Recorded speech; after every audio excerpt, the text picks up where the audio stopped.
दुबे संस्थापक CSP doctor Mahak Bhandari, laparoscopy and robotic surgeon हैं आप। शुभम चौहान, जितेंद्र जी और लखन जी जो कि प्रगतिशील किसान हैं। गौतम सिंह राज जो कि निदेशक है युवा कथक कलाकार नादयोग गुरुकुल से। और कथक नृत्यांगना सुश्री चांदनी जैन, सुश्री रिद्धि जैन।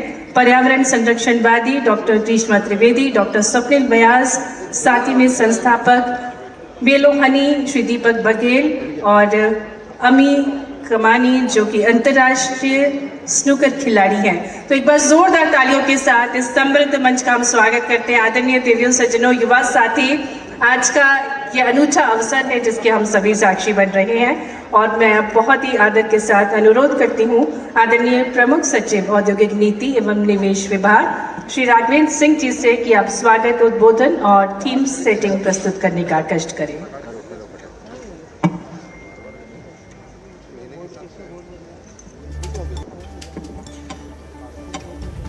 वंदे मातरम। जयशंकर प्रसाद जी की लाइनों से शुरू करना चाहता हूं कि और यह क्या तुम सुनते नहीं, विधाता का मंगल वरदान, शक्तिशाली हो विजयी बनो, विश्व में गूंज रहा जयकान।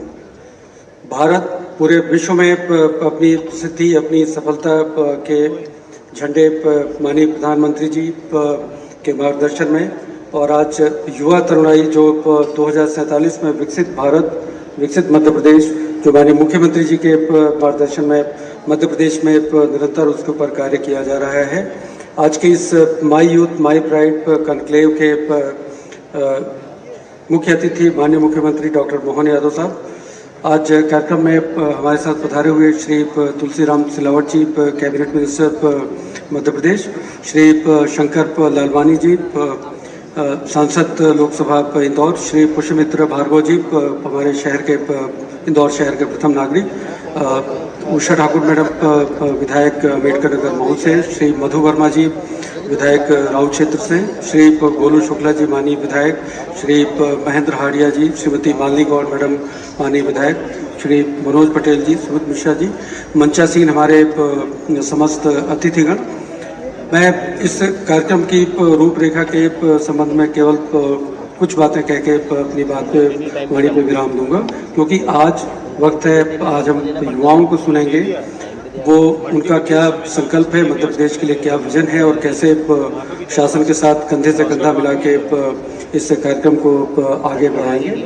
माई यूथ माई प्राइड कॉन्क्लेव में मैं आपके संज्ञान में ले आना चाहूँगा कि एक हमने मोटर बाइक रैली निकाली है जिसका नाम चंद्रशेखर आज़ाद जी के नाम पे आज़ाद युवा बाइक रैली है। ये फ्लैग ऑफ की गई है यहाँ से माननीय मुख्यमंत्री जी के द्वारा, और ये भाभरा जो अमर शहीद की जन्मस्थली है वहाँ पे अलीराजपुर में जाएगी। दूसरी मोटर बाइक रैली थी। दूसरी जो साइकिल रैली है वो बाल शंकराचार्य जी के जीवन चरित्र को रेखांकित करने वाले जो एकात्म धाम है शंकर संकल्प साइकिल यात्रा के माध्यम से वो फ्लैग ऑफ की गई है, यहाँ से ओंकारेश्वर तक जाएगी। और इसमें ज्ञान, एकात्मकता और सांस्कृतिक चेतना जो जगाने का पूरा प्रयास इसमें किया जाएगा। आज के इस कार्यक्रम में जो सबसे विशिष्ट चीज़ आपके समक्ष में रखना चाहूँगा, उसमें हम लोगों ने माननीय मुख्यमंत्री जी के आगमन के पूर्व शिक्षा और कौशल विकास, खेल और स्वास्थ्य, MSME उद्यमिता और IT स्टार्टअप्स, कृषि उद्यानिकी और पर्यावरण पर जल संरक्षण, जन अभियान परिषद, संस्कृति, कला, पर्यटन, 5 अलग अलग विषयों पे कार्यशालाएं हम लोगों ने आयोजित की। उन कार्यशालाओं में विशेषज्ञ, शासकीय वरिष्ठ अधिकारीगण और युवा हमारे काफ़ी संख्या में उन सभी ने उसमें अपनी भागीदारी उसमें अपनी बनाई, उसमें अपने विचार रखे, उसमें अपने सुझाव दिए, और उन्हीं युवाओं के माध्यम से आज छोटे छोटे प्रेजेंटेशन भी आप देखेंगे कि उन्होंने मध्य प्रदेश का जो अगला वर्ष है, माननीय मुख्यमंत्री जी की घोषणा है कि अगला वर्ष युवा वर्ष के रूप में बनाया जाना है। उस हेतु मध्य प्रदेश का जो एक ड्राफ्ट युवा संकल्प है उसके बारे में यहाँ विचार विमर्श किया जाकर आगे इसके ऊपर भविष्य में और कार्य किया जाना है। मैं एक बार पुनः हृदय से माननीय मुख्यमंत्री जी का, मंचासीन समस्त अतिथियों का, हमारे युवा तरुणाई का मैं सभी का हृदय से एक बार पुनः स्वागत करता हूं। विकसित भारत 2047, विकसित मध्य प्रदेश 2047 पूरे देशवर्ष का, मध्य प्रदेश का एक विजन है, एक दर्शन है। आइए, आप युवाओं को इसमें सबसे ज़्यादा मेहनत करनी है और आप भी हमारे भविष्य हैं। आपके माध्यम से हम पूरे संकल्प के साथ इस लक्ष्य को हम भली भांति संधारित करेंगे। जय हिंद, जय भारत, भारत माता की जय। धन्यवाद आदरणीय। और आया जिसने प्रशासनिक गलियारों से लेकर सोशल मीडिया तक बहस छेड़ दी है। मैहर में समीक्षा बैठक के दौरान अधिकारी कर्मचारी बार बार वॉशरूम जाने लगे तो रीवा कमिश्नर शैलेंद्र सिंह ने इसे नजरअंदाज नहीं किया।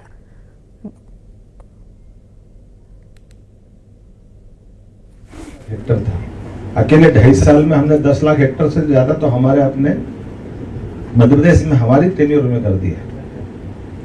बिजली का, और बिजली की दर भी सबसे सस्ती बिजली की दर विश्व की सोलर की हमारे अपने मध्य प्रदेश से निकल गई। पंप स्टोरेज, बैटरी स्टोरेज, तमाम प्रकार की wind energy, solar energy, hydro power, thermal power, सब प्रकार से बिजली के लिए आने वाले 5 साल आगे तक का बिजली की खपत को कल्पना करते हम बिजली में भी सरप्लस है। अब इसीलिए जब बिजली, पानी, सड़क, इंफ्रास्ट्रक्चर सब पे काम करते हुए आगे 2027 के साल की तरफ बढ़ रहे हैं, तो यशस्वी प्रधानमंत्री की जो 4 श्रेणी में देश की आबादी को बांटते हुए आगे बढ़ने की जो कल्पना है, तो गरीब, किसान, युवा, तो अगला 2027 हम युवा वर्ष मनाने जा रहे हैं। ऐसे में देश के अंदर सबसे युवा आबादी दुनिया की कहीं है तो भारत में है। हमारे राज्य में भी 2 करोड़ से ज्यादा युवा है। ऐसे में युवाओं को आने वाले समय में अपने प्रदेश की दशा क्या हो, उनकी सहभागिता क्या हो, उनके आइडिया क्या हो, शासन की सभी योजनाओं के पक्ष रखते हुए उसमें क्या सुधार किया जाना चाहिए, किस प्रकार से आगे बढ़ना चाहिए, पूरा अभियान चलाने के लिए जैसे बीते किसान वर्ष में भी हमने इंडस्ट्री के साथ किसानों की बात की थी, उसी का परिकल्पना के आधार पर यह वर्ष डिक्लेयर किया था। अब आज के बाद इंदौर से इस बात की शुरुआत की जा रही है कि 2027 के युवा वर्ष में किस किस प्रकार से युवाओं के सहयोग और सहभाग की कल्पना करें, उनके आइडिया लें और उसी आधार पर पूरे प्रदेश में ये संवाद करते हुए 2027 का पूरा वर्ष युवाओं को समर्पित किया जाएगा। मुझे संतोष है आज के 5 अलग अलग सत्रों में अलग अलग सेक्टर के लिए कोई युवा हमारी पर्यटन संस्कृति की बात कर रहा था, कुछ धार के पास के पाटीदार बंधुओं ने प्राकृतिक खेती, जैविक खेती और हॉर्टिकल्चर की बात करते हुए अपनी बात से खेती लाभ का धंधा बने, उससे हमारी आय बढ़े और खेती से राज्य की समृद्धि आए, इसके अनुभव साझा किए।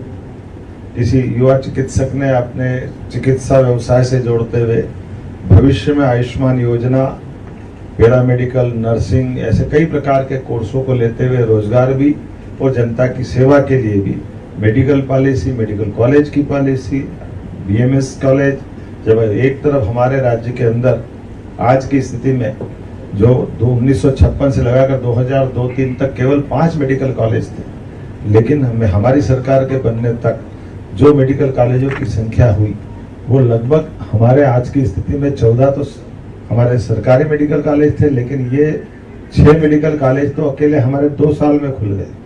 और आने वाले समय में जब हमारा टेन्योर पूरा होगा तो प्राइवेट और सरकारी मिलाकर 50 से ज्यादा मेडिकल कॉलेज हमारे राज्य में होंगे। ये हमारे मेडिकल कॉलेज की सीट भी इसी प्रकार से बढ़ा रहे हैं।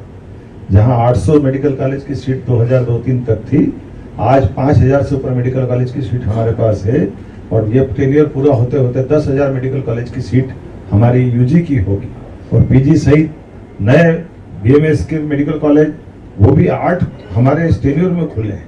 ये मेडिकल कॉलेजों का खुलना हमारी प्राकृतिक रूप से जो प्रदेश की जो आबो हवा है और वेलनेस के आधार पर टूरिज्म की संभावनाओं को साथ कई प्रकार की चीज़ों पे हम लोग काम कर रहे हैं। मुझे उम्मीद है जिस प्रकार से ये संवाद का सत्र चालू हुआ, बातें हुई, युवाओं के साथ डायलॉग डिलीवरी हुई, इसी क्रम को हम आगे बढ़ाते रहेंगे। मेरे साथ माननीय मंत्री तुलसीराम सिलावट जी मौजूद है, माननीय सांसद जी है।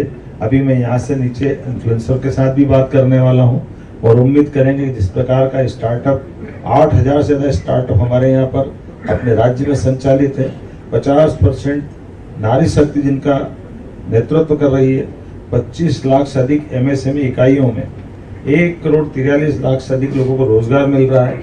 स्टार्टअप में MSME को गति देने के लिए हमारी विकास नीति MSME 2025, स्टार्टअप नीति कार्यान्वयन 2025, भूमि एवं आवंटन अधिनियम 2025, हमने लगभग 22 से 26 प्रकार की नीतियों को लागू करते हुए कई प्रकार से लोगों के जीवन की बेहतरी के लिए काम किए हैं, जिसमें अकेले उद्यम क्रांति योजना में भी 23,590 युवाओं को रोजगार से जोड़ते हुए 1,621 करोड़ का ऋण और 137 करोड़ का अनुदान उपलब्ध कराया है। सीखो कमाओ योजना से 8 लाख से अधिक युवाओं को जोड़ करके global skill park, Swami Vivekananda mission, नया ग्लोबल कैपेसिटी सेंटर, ऐसे कई प्रकार के काम हम कर रहे हैं। हमारे नए नए इंडस्ट्रियल पार्क बन रहे हैं। नए प्रकार के क्षेत्र में काम करने के लिए केवल बड़े नहीं, MSME भी नहीं, लघु कुटीर उद्योग, ग्रामोद्योग, हर एक क्षेत्र में रोजगार के अवसर हैं। ऐसे प्रत्येक क्षेत्र में क्षमता योग्यता से काम करते जाए। बहुत बहुत धन्यवाद। नाना पटवारी कह रहे हैं वो ड्रग्स लेते हैं, उधर उनके भाई का भी बयान सामने आया है।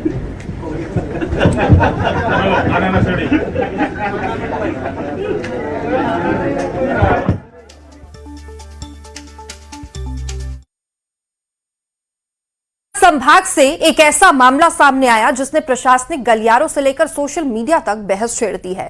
मैहर में समीक्षा बैठक के दौरान अधिकारी कर्मचारी बार बार वॉशरूम जाने लगे तो रीवा कमिश्नर शैलेंद्र सिंह ने इसे के दौर में पारंपरिक खेती के साथ साथ आधुनिक खेती, या आप कह सकते हैं, उन पर जाना बहुत जरूरी हो गया है। मध्य प्रदेश सरकार द्वारा पॉली हाउस, शेडनेट हाउस जैसे बनाने के लिए उद्यानिक विभाग द्वारा बहुत सी योजनाएं बनाई गई है, जिसके तहत हम पॉली हाउस जैसी सुरक्षित खेती बहुत ही कम व्यय में कर सकते हैं। सुरक्षित खेती इसलिए आपको बोलना चाह रहा हूं क्योंकि आज की किसानों की मेजर समस्या है अनियमितता मौसम की। अत्यधिक बारिश हो रही है, अत्यधिक गर्मी, ओलावृष्टि, इन सब से बचने का एक ही समाधान है, वो है सुरक्षित खेती। सुरक्षित खेती पॉली हाउस में आप गुलाब की खेती कर सकते हैं, ब्लूबेरी, रेसबेरी की खेती भी की जा सकती है, जिसकी मूलतः इनकम 10 लाख से 30 लाख रुपए प्रति एकड़ तक आ सकती है। पॉली हाउस की खेती का फायदा एक ये है कि हम मौसम के अनुरूप उस फसल के अनुसार उसका तापमान, उसकी आर्द्रता को नियंत्रित कर सकते हैं। ठीक, दूसरा और सुरक्षित खेती जो हमारे पर्यावरण को सुरक्षा करने के जो मापक रहते हैं उन सब पे खरी उतरती है। जैसे कि उसमें ड्रिप इरिगेशन से जल बहुत कम, मतलब ड्रिप इरिगेशन से फर्टिग इरिगेशन होता है तो जल 80% तक कम खपत होता है, और ढांचा प्रोटेक्टेड खेती होती है तो फर्टिगेशन, उस पर केमिकल्स का स्प्रे बहुत कम होता है ताकि उसका उत्पादन बहुत अच्छा मिले और वो केमिकल फ्री मिले। अतः महोदय, मैं आपसे आखिरी निवेदन करना चाहूँगा कि हमारा धार क्षेत्र में हम एग्रीकल्चर में काफ़ी ज़्यादा अग्रसर हैं, तो आपसे निवेदन करूंगा कि आपका एक आगमन हो हमारे धार जिले में, ताकि हम इस चीज़ से और प्रोत्साहित हो और किसान हमारे समृद्ध और आत्मनिर्भर बन सके। तभी हम और ऐसा सभी ये प्रण लेते हैं कि एग्रीकल्चर को इस लेवल पे जाए, तब हम भारत, जो हम गर्व से कह सकते हैं कि हमारे देश की धरती सोना उगले उगले हीरा मोती। धन्यवाद।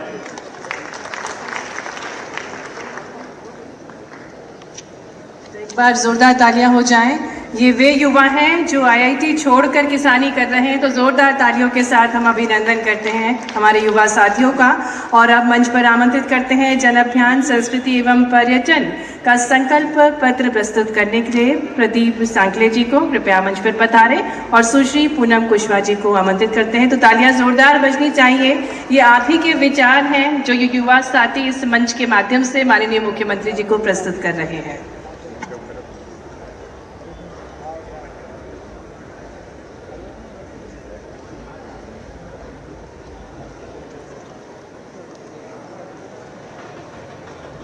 नमस्कार माननीय मुख्यमंत्री जी, सम्मान्य मंच, मैं मध्य प्रदेश जन अभियान परिषद से प्रदीप सांकला आपके द्वारा प्रारंभ किए गए सीएम CSDP प्रोग्राम के अंतर्गत मास्टर ऑफ सोशल वर्क का विद्यार्थी हूँ।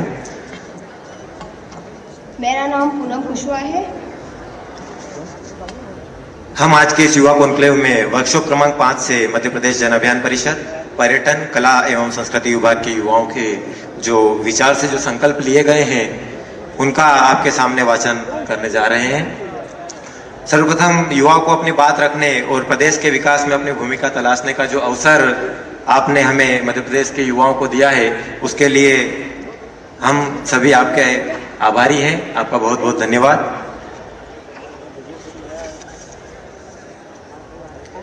सर्वप्रथम मध्य प्रदेश जन अभियान परिषद के युवाओं के द्वारा जो विचार करने के पश्चात संकल्प लिए गए हैं, उसमें सबसे पहले युवा नेतृत्व। हम सभी युवा संकल्प लेते हैं कि विकसित भारत 2047 के लक्ष्य प्राप्ति के लिए पारदर्शी तथा मूल्य आधारित नेतृत्व द्वारा सामुदायिक सहभागिता के लिए माध्यम से युवाओं को प्रेरित करेंगे। सामाजिक उद्यमिता। हम सभी युवा संकल्प लेते हैं कि स्थानीय उत्पादों के विकास एवं विस्तार हेतु स्वरोजगार के लिए स्टार्टअप्स के माध्यम से सामाजिक उद्यमिता को अपनाएंगे। पर्यावरण संरक्षण। हम सभी युवा संकल्प लेते हैं कि स्वैच्छिकता, सामूहिकता एवं स्वावलंबन के साथ अपने श्रम, धन और समय का समर्पण कर पर्यावरण संरक्षण हेतु प्रयास करेंगे। धन्यवाद।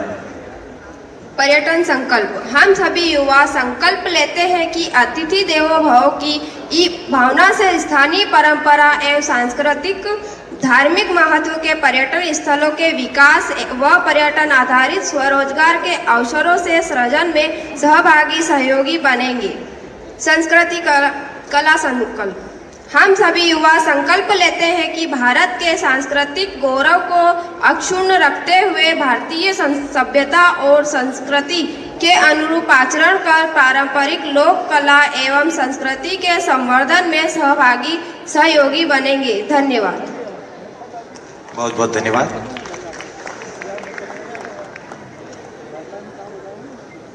धन्यवाद हमारे सभी युवा साथियों को। और अब यही युवा साथी माननीय मुख्यमंत्री जी को संकल्प पत्र का प्रारूप सौंपेंगे। मैं निवेदन करती हूँ हमारे युवा साथी जो मंच पर उपस्थित हैं, डॉक्टर महक भंडारी, सुश्री अमी कमानी, साथ ही में जितेंद्र जी, लखन जी और जितने भी प्रतिनिधि, युवा प्रतिनिधि हमारे साथ मंच पर हैं, कृपया आगे की तरफ आएं और ये संकल्प पत्र संपूर्ण युवा शक्ति की ओर से माननीय मुख्यमंत्री जी को प्रदान करने का कष्ट करें। और आपकी तालियां साथी बनना चाहिए इन महत्वपूर्ण अवसर के, क्योंकि ये संकल्प पत्र में आप सभी के विचार हैं, क्योंकि हर क्षेत्र में युवा आगे बढ़े, सशक्त बने और निरंतर माननीय मुख्यमंत्री जी हर युवा के सपनों को पूर्ण करने के लिए, अवसरों के मध्य प्रदेश को निर्माण करने के लिए दृढ़ संकल्पित हैं। और इसी सोच के साथ ये ड्राफ्ट, ये संकल्प पत्र का प्रारूप सौंपा जा रहा है माननीय मुख्यमंत्री जी को। तालियां एक बार जोरदार देवियों सज्जनों, बहुत बहुत धन्यवाद। देवियों सज्जनों, आज मध्य प्रदेश केवल विकास की नई इबारत नहीं लिख रहा, बल्कि युवा शक्ति के सपनों को नई ऊंचाइयां भी दे रहा है।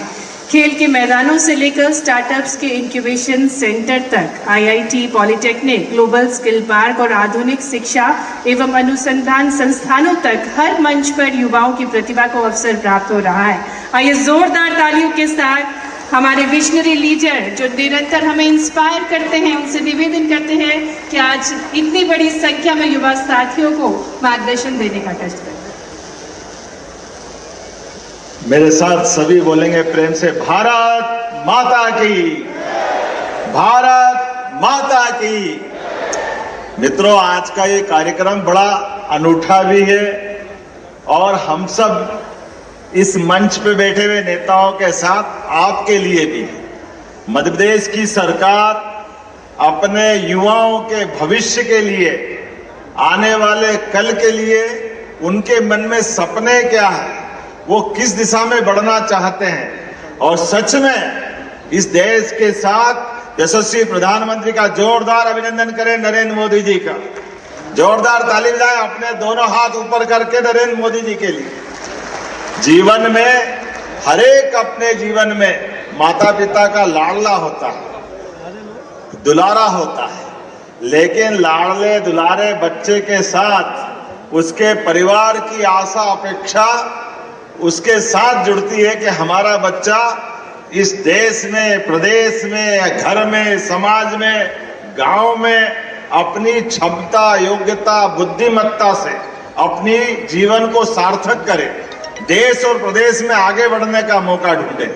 हम जरा याद करें, देश की आजादी के पहले मुझे इस बात का गर्व है, दुर्भाग्य है थोड़ा सा, देश की आजादी के लिए जिनने अपने प्राण न्यौछावर किए वो बड़ी आबादी सबको प्रभावित करने वाली अगर कोई थी तो युवाओं की थी। जोरदार ताली बजाएं। चंद्रशेखर आजाद, भगत सिंह, मदन लाल धिंगरा, ये नामों की इतनी लंबी श्रृंखला है जिन्होंने अपना हंसते हंसते प्राण अर्पित किए। क्यों? क्योंकि देश गुलाम था, देश आजादी मांग रहा था और आजादी बिना कीमत के नहीं मिलती। इस बात को सिद्ध किया भगत सिंह, चंद्रशेखर आजाद। लंबी लाइन है। आप बताओ, अंग्रेजों ने अपने देश के नागरिकों को जलियांवाला कांड में भीड़ के अंदर निहत्थे नागरिक बैठे और उनको बंदूक की गोलियों से इस प्रकार से बर्बर मारा कि जैसे कोई जानवर को भी नहीं मारता। ये कष्ट महसूस किया मदन लाल धिंगरा ने और उसने कहा कि अब मेरा जन्म हमारे देशभक्तों के खून पे जो कालीमा लगाई है कि हम अपने देश के गद्दारों से बदला नहीं ले सकते। वो अपने पढ़ने के कारण से गए थे इंग्लैंड, लेकिन इंग्लैंड जाने के बाद उन्होंने अपने पढ़ाई करने का काम तो अलग रखा और देश के गद्दारों से निपटने का काम अपनी प्राण की बाजी लगा के पूरा किया। जोरदार ताली बजाएं अपने उस बलिदान के उस दौर के लिए। चंद्रशेखर आजाद इसी मध्य प्रदेश की धरती से भाबरा नामक झाबुआ के पास के अलीराजपुर जिले के एक छोटे से गांव में से मां अकेली और चंद्रशेखर आजाद पढ़ने गए बनारस और बनारस पढ़ने जाते जाते उनको ध्यान में आया कि अपने इस देश के जीने के लिए उनको अपनी मां से ज्यादा भारत माता की सेवा करने की जरूरत पड़ेगी। मुझे इस बात का संतोष और आनंद है, चंद्रशेखर आजाद ने अपने कदम बढ़ाए देश की आजादी के लिए और अपना संकल्प भी किया कि मैं इस देश की आजादी के लिए अगर क्रांतिकारी बन रहा हूं तो क्रांतिकारी बनते बनते देश को आजाद कराने के लिए आजाद रहूंगा। मुझे इस बात की प्रसन्नता है, पूरे अभियान में जब भी मौका पड़ा चंद्रशेखर आजाद ने देश की जवानी को गौरवान्वित किया। अंग्रेजों के तमाम षड्यंत्र के बाद भी एक के बाद एक वो लगातार अपने जीवन के उन प्रकार के उद्देश्य से सार्थकता सिद्ध करते अंग्रेजों की चूल्हे हिला दी। लेकिन चंद्रशेखर आजाद ने जब अपना शरीर भी छोड़ा इलाहाबाद के उस पार्क के अंदर, तो चंद्रशेखर आजाद ने जब देखा कि चारों तरफ से मैं घिर गया हूं और बचने का मौका नहीं, तो अपने पास की रिवॉल्वर की गोली अपने सिर पे लगा करके उन्होंने कहा कि मैंने प्रण किया था मैं आजाद रहूंगा, आजाद होते होते किसी हालत में शरीर पे अंग्रेजों की पुलिस का हाथ नहीं लगने दूंगा। मुझे इस बात की प्रसन्नता, जोरदार अभिनंदन करें। चाहे जान चली गई हो चंद्रशेखर आजाद, लेकिन देश के युवाओं के माध्यम से मान बढ़ाने का, सम्मान बढ़ाने का मौका चंद्रशेखर आजाद से मिला। ये मैं बातें आपके सामने इसलिए कर रहा हूं कि हम में से ये सारे युवा जिनने देश की आजादी को अपने ऐसे क्रांतिकारियों से प्राप्त की, लेकिन आने वाला कल अब हमारे लिए, देश के लिए, प्रदेश के लिए, समाज के लिए, अपने परिवार के लिए जीने की लाइन होना चाहिए, जीने की लाइन होना चाहिए।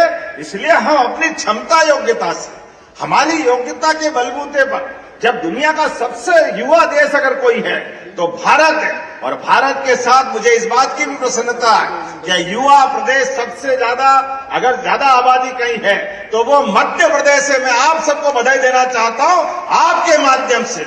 जब मध्य प्रदेश आगे बढ़ेगा, आप बताओ कौन कौन गरीबी दूर करना चाहता, हाथ खड़े करके बताओ, जो गरीबों के लिए काम करना चाहता, जो अपने जीवन को सार्थक दिशा में लाना चाहता। जब हम इस दिशा में बढ़ना चाहते हैं तो सरकार आपके साथ मदद करने के लिए तैयार है। और आप बताओ, गरीबी लोकतंत्र के अंदर गरीब, मध्यम वर्गीय, किसान, मजदूर सब क्षेत्रों से कोई भी आ सकता है। हमारे में से कई लोगों ने वो कष्ट देखे, लेकिन अपने कष्ट को अपने अनुभव में बदलते हुए अपने अनुभव से बाकी के जीवन में बेहतर करने के लिए सबसे बड़ा उदाहरण है नरेंद्र मोदी जी का। नरेंद्र मोदी जी ने गरीबी भी देखी। चाय प्लेटफॉर्म पे बेचते हुए बच्चे की कल्पना करो, जो अपने स्कूल के पढ़ने के बचे हुए समय में से दुकान पे चाय भी बेच रहा और स्कूल भी जा रहा। उसने वो गरीबी में कसम खाई थी। उनने कहा, मैं भले ही कठिनाई में पैदा हुआ हूं, लेकिन मेरे द्वारा भविष्य में कोई मौका मिलेगा तो इस देश की सेवा करने का मैं संकल्प लूंगा। आप अंदाज लगा लो, वो गरीबी से निकले हुए नरेंद्र मोदी, जिन्हें आप एक उदाहरण देखो अपने अनुभव के बलबूते पर। 2 प्रधानमंत्री अभी अभी अपने देश के सामने 20 साल के अंदर हुए। एक प्रधानमंत्री हुए नरेंद्र मोदी और एक प्रधानमंत्री मनमोहन सिंह। अब मनमोहन सिंह की डिग्री कैसी है? वो गवर्नर रिजर्व बैंक के, वित्त मंत्री, 2 बार प्रधानमंत्री, लेकिन गरीबी का दर्द उनको नहीं था। तो कितनी बड़ी गलती हुई। जिस बात को राजीव गांधी जी ने आज से 40 साल पहले कहा था, मैं 1 रुपया भेजता हूं, लेकिन ये नीचे जनता तक पहुंचते पहुंचते केवल 15 पैसे रह जाते हैं। ये कौन कह रहे हैं? ये प्रधानमंत्री उस समय के कह रहे हैं। मुझे इस बात की प्रशंसा करना पड़ेगी मोदी जी की। मोदी जी के पास इतनी बड़ी डिग्री नहीं, वो गवर्नर भी नहीं रहे, वो वित्त मंत्री भी नहीं रहे। सौभाग्य से वो पहला चुनाव लड़े तो मुख्यमंत्री, दूसरा चुनाव लड़े तो फिर मुख्यमंत्री, तीसरा चुनाव लड़े तो फिर मुख्यमंत्री, चौथा चुनाव लड़े तो प्रधानमंत्री। ऐसे में लेकिन उनको वो दर्द मालूम था। चुनाव लड़ना, मुख्यमंत्री बनना, प्रधानमंत्री बनना, ये अलग बात थी। लेकिन जैसे ही वो प्रधानमंत्री बने और उन्होंने कहा, मेरे 140 करोड़ देशवासियों में से अगर 100 करोड़ लोग सरकारी योजनाओं का लाभ लेने की इच्छा रखते हैं तो उनका पैसा, वो जो सरकार 1 रुपया देती, वो 1 रुपया उनके खाते में क्यों नहीं पहुंचना चाहिए? इसलिए 0 बैलेंस में अकाउंट खुलवाया। जोरदार अभिनंदन करो। ये है नरेंद्र मोदी जी का, जिसके कारण से प्रधानमंत्री सड़क का मामला हो, मनरेगा की मजदूरी का मामला हो, प्रधानमंत्री आवास का मामला हो, जो पैसे दिल्ली से जाते हैं, आप बताओ, एक वित्त मंत्री को मालूम नहीं कि 0 बैलेंस पे अकाउंट खुलता, बगैर पैसे का बैंक का खाता खुलता, लेकिन ये हमारे मोदी जी ने करके दिखाया। ये आपके माध्यम से इस बात की प्रेरणा भी आ रही है। मुझे इस बात की प्रसन्नता है। आज अपने इस केवल 2-4 बातें आपके सामने करूंगा कि हमारी सरकार बनने के समय केवल आपको मैं ये सारे बातें इसलिए कर रहा हूं कि यहां बैठे हुए सारे लोग क्रमशः हायर सेकेंडरी पास करने के बाद अपने कॉलेज जीवन में अलग अलग प्रकार की कोर्स की डिग्री करने के लिए अपने अपने जीवन का महत्वपूर्ण समय गुजार रहे हैं। ऐसे में आपकी इस डिग्री के बलबूते पर आपका परिवार में भी आशा के केंद्र हो, आपसे प्रदेश भी आज आपको मौका दे रहा है। तो आपके माध्यम से अपनी योजनाओं के बलबूते पर इस प्रदेश का युवा आगे क्या भूमिका अदा कर सकता है। हमको मालूम है, पेट्रोल पंप के अंदर नौकरी करने वाले अंबानी जी आज देश के बड़े उद्योगपति बन के गए हैं। तो इसी देश के अंदर के एक प्रतिभा थी जिनने अपने जीवन की यात्रा पेट्रोल पंप पे पेट्रोल भरते भरते गुजारी। तो ये जो अपने मौके मिलते हैं, उस मौके को सार्थक करने के लिए आपके साथ हमारी सरकार बनने के लिए माननीय मोदी जी ने 4 श्रेणियां बताई। 4 श्रेणी का भला होगा तो देश का भला हो जाएगा, प्रदेश का भला हो जाएगा। आप युवा, महिला, गरीब और किसान, ये चारों श्रेणी में सब कुछ समाहित हो जाते हैं। इसलिए हमने ये अलग अलग आपके 5 युवाओं की टीम बुलाई। ये 5 टीम में से कृषि भी एक विषय है, उद्यमशीलता भी है। एक बहन ने अपनी इंडस्ट्री को स्टार्टअप के माध्यम से बढ़ाने की बात कही, एक ने कहा कल्चर और टूरिज्म के माध्यम से। अब आप अंदाज लगा लो, केवल आपकी जानकारी के लिए बताना चाहेंगे, अकेले ये बाबा महाकाल का मंदिर हमारे सबके बगल में कौन कौन गया महाकाल मंदिर? हाथ खड़े करके बताओ, गए कि नहीं गए? आप अंदाज लगा लो, ये महाकाल मंदिर 10-20 साल में बना है क्या? बताओ, 10-20 साल में बना है क्या? महाकाल मंदिर बना 250 साल पहले। कितने साल पहले? वो बनारस का मंदिर कितने साल पहले बना? ये अहिल्या महारानी ने बनाया, वो भी 250-300 साल पहले बना। लेकिन ये 250-300 साल पहले उस मुगल सत्ता में जो मंदिरों को पसंद नहीं करते, तो जोरदार ताली बजाओ अहिल्या महारानी के लिए और महाजी सिंधिया के, जिन्होंने उस समय भी हिम्मत के साथ सनातन संस्कृति का ध्वज लहराया और वो आसमान से बात करता हुआ महाकाल का मंदिर अपने सामने आया। लेकिन महाकाल के मंदिर में 1900 कब की बात है, लगभग 250-300 साल पहले की, 17वीं शताब्दी से। लेकिन 2022 मोदी जी के महाकाल के महालोक के लोकार्पण के पहले तक अकेले उस उज्जैन में 60-70 लाख लोग आते थे। कितने आते थे? 60-70 लाख। और आज 2026 भी आधा ही चल रहा है, लेकिन केवल 3.5 साल के अंदर आज स्थिति बन गई 8.5 करोड़ लोग आ रहे हैं। जोरदार ताली बजाओ। ये कितने प्रकार से लोगों को रोजगार दे, वही महाकाल मंदिर है। लेकिन महाकाल का महालोक बनाकर बाबा महाकाल की तो सब आस्था के साथ दर्शन पूजा की इच्छा रखते हैं, लेकिन महाकाल के परिवार में कौन कौन है? गणेश जी महाराज, पार्वती मैया, कार्तिकेय, उनके जीवन की सब लीला। जैसे एक लीला हमको मालूम है कि जब शंकर भगवान को गुस्सा आता तो तांडव नृत्य करते हैं, लेकिन उनके जीवन में केवल तांडव नृत्य नहीं, जब आनंद में डूबते तो वो आनंद नृत्य भी किया। ऐसी सारी जीवन की सब घटनाएं जोड़ करके उस बाबा महाकाल के महालोक के अंदर वो सारी प्रतिमाओं को संयोजन किया गया। एक तो बड़ी जोरदार है, कभी आप गौर से जाके देखना। जब रावण बड़ा भक्त है महाकाल का, और महाकाल की भक्ति के उस भाव में उनने कैलाश पर्वत सहित जब महादेव को अपने सिर पे धारण कर लिया तो उसको अहंकार हो गया, और अहंकार होकर के उसने कहा कि ये शंकर भगवान मेरे आराध्य भले ही है, लेकिन मैं अपने सिर पे इनको उठा सकता हूं। और उठाने का घमंड जैसे ही एहसास हुआ शंकर भगवान को, तो आप मूर्ति में जाके देखना, महाकाल के महालोक में दिखाई देगा। शंकर भगवान ने अपने अंगूठे का केवल एक हिस्सा दबाया तो वो महाप्रतापी रावण जो कैलाश पर्वत सहित शंकर भगवान को अपने सिर पे धारण कर लिया, उसकी भ्रकटी से पसीना निकलने लगा। तो मूर्तियों के अंदर भी कितनी कलाकारी हो सकती। जोरदार ताली बजाओ। ये कितनी प्रकार की चीजें हमको मालूम पड़ रही। ये हमारी मूर्ति शिल्प की विशेषता है। ऐसी एक नहीं, बहुत सारी बातें बता सकता हूं। आप बताओ, अगर होम स्टे कोई बनाना चाहता है अपने जीवन में, अपने घर के आसपास भी, तो 4 कमरे का 8 कमरे का कमरा बना करके एक छोटा होटल बना ले, तो होम स्टे के माध्यम से आपको सरकार होटल बनाने के लिए पैसे जो देती है, ऐसे इसके लिए भी पैसे देने वाली। आप में से जो डॉक्टर बन रहा है, हाथ खड़े करो, कौन कौन डॉक्टर बनना चाहता अपने में से? आप अंदाज लगा लो, मध्य प्रदेश एकमात्र राज्य ऐसा है अपने यहाँ पर डॉक्टर बनने के लिए गवर्नमेंट मेडिकल कॉलेज के बाद अगर बच्चे डॉक्टर बनने जा रहे हैं तो डॉक्टर के लिए 70 लाख, 80 लाख, 1 करोड़ की भी प्राइवेट फीस भरना है, तो हमारी सरकार उनकी फीस भर रही। जोरदार अभिनंदन करो। ये जानकारी भी आपको होना चाहिए, क्योंकि आपको फीस भर के हम केवल ये एक पॉइंट भरा रहे हैं कि आपके घर में कठिनाई है, आप 60, 70, 80 लाख, 1 करोड़ नहीं भर सकते, कोई बात नहीं, आप डॉक्टर बन जाओ। डॉक्टर बनने के बाद आप हमारे सरकारी हॉस्पिटल में 5-6 साल नौकरी कर लो, उससे वो पैसे उतार देना, वो जीवन भर आप अपने परिवार में डॉक्टर बन के जा रहे हो। ये होना चाहिए कि नहीं होना चाहिए?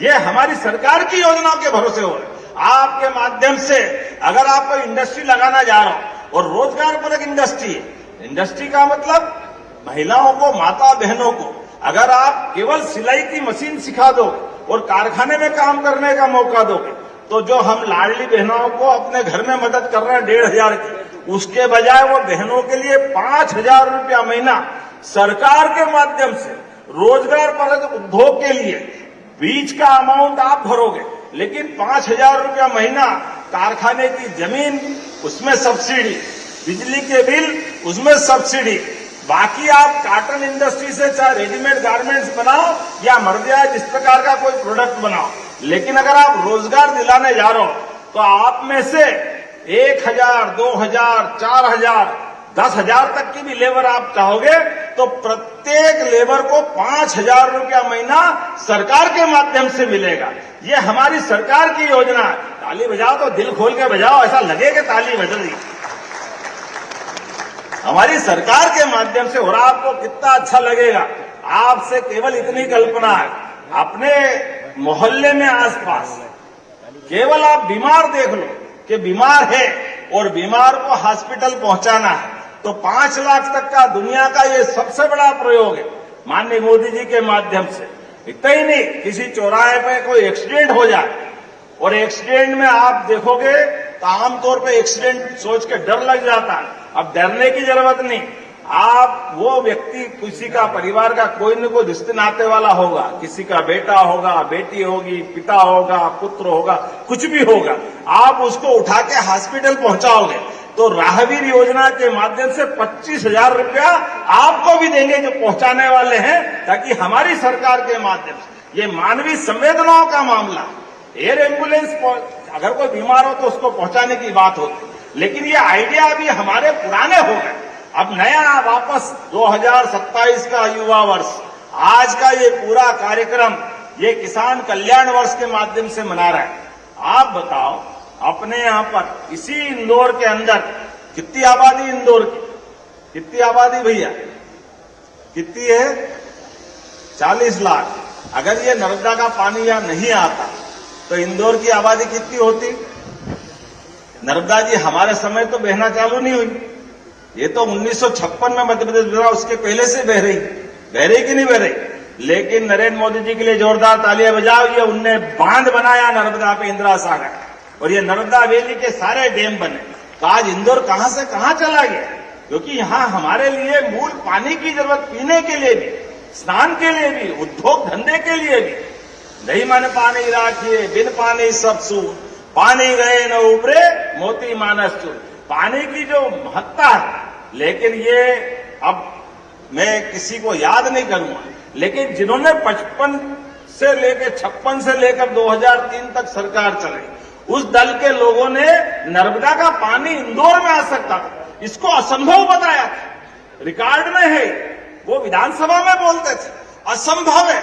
जब उज्जैन में हम कहते नर्मदा में छिपराजी बरसाती नदी है, स्नान के लिए पानी चाहिए, नर्मदा का पानी छोड़ दो, तो कहते असंभव है, नर्मदा जी नीचे बहती है, वो ऊपर है, कैसे हो सकता है? अब बताओ, अभी हो रहा कि नहीं हो रहा? जोरदार ताली बजा के बताओ, ये कौन सी बात?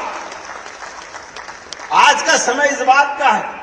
अरे ये सारी चीजों को लेके तो भारत अब दुनिया के सामने आगे जा रहा है। ऐसे में दुनिया का सबसे युवा देश भारत है, तो हमने कहा कि इस साल का किसान कल्याण वर्ष होते होते हम बुंदेलखंड की भी कठिनाई दूर करने के लिए मोदी जी के आशीर्वाद से केन बेतवा नदी जोड़ो अभियान और पार्वती काली सिंह चंबल राजस्थान के साथ जोड़ करके एक नदी जोड़ो अभियान, उस पर भी काम कर रहे हैं। और आने वाले समय में युवा मित्रों के माध्यम से आज ये शुरुआत हो रही 2027 की।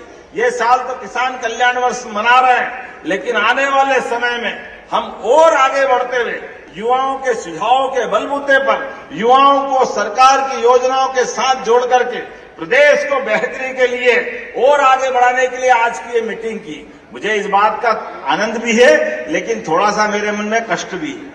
हमारे युवा मित्र ने भी सुझाव देते देते कागज पढ़ना चालू करा तो थोड़ा सा दिक्कत हो गई, क्योंकि हमारे सबकी आदत कैसी है, ये भाषण देने का काम नेताओं का, तो युवा जरा ध्यान नहीं देते हैं। तो ये आगे से आपका कार्यक्रम था, जोरदार ताली बजाओ जिनने जिनने हिम्मत कर। पहली बार माइक पे बोलने का काम भी आया, लेकिन माइक पे बोलते बोलते हमारा आपका ये कार्यक्रम, ये आपके भविष्य का कार्यक्रम। आमतौर पर सरकारी योजनाओं के साथ केवल हितग्राहियों को लेकर चलना ये क्यों जरूरी होना चाहिए, युवाओं के साथ भविष्य में उनकी सहभागिता भी होना चाहिए। अपने लोकतंत्र की एक कमजोरी भी, लेकिन लोकतंत्र के अंदर भी नई परिपाटी मोदी जी के माध्यम से ला रहे हैं। चुनाव हो गया, एक बार बटन दबाया, जिसकी सरकार बन गई, अगले 5 साल बाद देखेंगे, फिर वो जो मर्जी आए करे। हमने कहा ऐसा नहीं, चुनाव तो हो गया, सरकार भी बन गई, लेकिन सरकार जनता के मन के साथ चलना चाहिए, जनता की बेहतरी के लिए चलना चाहिए। इसलिए अलग अलग श्रेणी में एक एक वर्ष पूरे साल हम काम बना रहे हैं। इसीलिए आपके साथ बैठ करके ये संवाद का कार्यक्रम है और संवाद से युवा भविष्य में 2027 में इस प्रदेश की दिशा तय करेंगे। इसी भाव के लिए जोरदार ताली बजाए इस मंच के लिए भी और इन व्यवस्थाओं के आयोजकों के लिए भी, जिनके कारण से आपका कीमती समय आज इस सभागार में गुजरा। मुझे इस बात की प्रसन्नता है, इस देश पे खासकर अहिल्या महारानी की नगरी से और हमारे पास के नगर विक्रमादित्य की नगरी तक और रानी दुर्गावती जबलपुर से लगा करके उधर तात्या टोपे की नगरी तक, टंटिया मामा जैसा व्यक्ति अपने झाबुआ आदिलाजपुर क्षेत्र के अंदर अंग्रेजों से लड़ाई लड़ता, तो इस देश की गौरवशाली उस विरासत को आगे बढ़ाने के लिए, जिसके भरोसे से भारत के लोग अपने लिए नहीं जीते, भारत के लोग दुनिया में मानवता के लिए जीवन जीते। इसलिए समूची वसुधा को कुटुंब के नाते से मानते। इसलिए जब पूरा कुटुंब पूरा पृथ्वी है तो भारत की अच्छाइयों को दुनिया में आगे ले जाने के लिए मैं युवाओं से आह्वान करता हूं, आओ और हम सब आगे बढ़े, निश्चित रूप से ताकत के साथ खड़े हो और भविष्य में मध्य प्रदेश को भी आगे बढ़ाए, देश को भी आगे बढ़ाए। बहुत बहुत धन्यवाद। भारत माता की।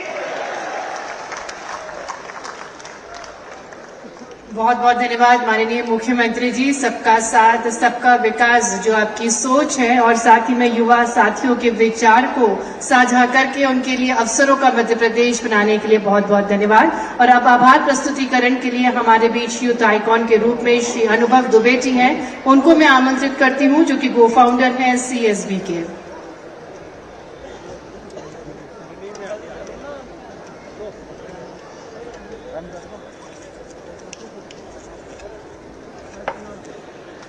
माननीय मुख्यमंत्री जी, मंचानीन सभी विशिष्ट अतिथिगण, सम्मानीय अधिकारी एवं मेरे प्रिय युवा साथियों, सबसे पहले मैं मध्य प्रदेश शासन और MPIDC का हृदय से आभार व्यक्त करता हूं कि ऐसी अपॉर्चुनिटी दी। ये अपॉर्चुनिटी सिर्फ मेरे तक लिमिटेड नहीं है। मेरे को अपॉर्चुनिटी देना मतलब मध्य प्रदेश के सारे युवा उद्यमी को एक मंच देना और अपनी बात साझा करने का मौका देना। नमस्कार, मैं हूं अनुभव दुबे, सह संस्थापक चाय सुट्टा बार। हम शहर के एक छोर पे खड़े हैं और तकरीबन एक दशक पहले शहर के दूसरे ओर से हमने एक अपना स्टार्टअप चालू किया चाय का। तब चालू किया जब माननीय प्रधानमंत्री जी ने स्टार्टअप इनिशिएटिव का इनॉग्रेशन किया और आह्वान किया कि सारे एंटरप्रेन्योर्स जो यंग लोग हैं वो एंटरप्रेन्योरशिप में जुड़े। यहीं से मोटिवेशन मिलके हमने ये चीज चालू की। It's been a decade now, एक दशक हो गए। From one outlet to currently approximately 600 से 650 आउटलेट इंडिया में, कुछ दुबई में, ओमान में और कुछ कनाडा और US में। सो इट्स विद मिश्रा शाम 5 बजे बीजेपी के ऑफिस में पहुंच सकते हैं। नरोत्तम मिश्रा ट्रेन से जो है भोपाल के लिए रवाना हुए।